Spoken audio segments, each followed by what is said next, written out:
Isang simpleng bahay sa barangay Mambugsay, Kawayan Negros Occidental ang naging usap-usapan sa social media matapos malaman ng publiko na dito tumira ang aktor na si Anthony Jennings noong siya'y bata pa. Ang bahay na ito na ngayon tinitirahan ng kanyang lolo at lola ay nagbigay liwanag sa mahirap na pinagmulan ng aktor, dahilan upang maraming tao ang makisimpatya sa kanyang naging paglalakbay. Ipinangalak si Anthony bilang panganay sa tatlong magkakapatid. Sa murang edad naranasan niya ang hirap ng buhay kasama ang kanyang lolo at lola na siyang nagpalaki sa kanya.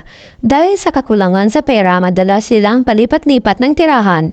Pumasok sa showbiz ang aktor na may kaunting kaalaman, hindi pa siya marunong magbasa at magsulat noon at hanggang grade 2 lamang ang kanyang natapos.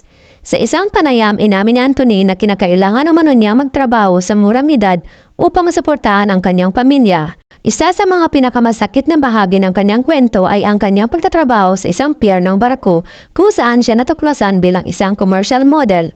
Habang unti-unti niyang narating ang kanyang pangarap, ginawa niya ng paraan na maturuan ang sarili na magbasa at magsulat upang makasabay sa hamon ng buhay. Sa kabila ng kanyang hirap, nanatili ang malasakit ni Anthony para sa kanyang mga kapatid. Ayaw kasi niya itong matulad sa kanya. Kaya't siniguro niyang makapag-aral ang mga ito.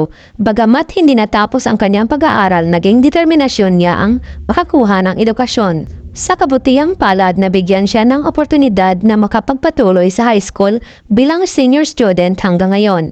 Pangarap pa rin niyang makapagtapos ng kolehiyo.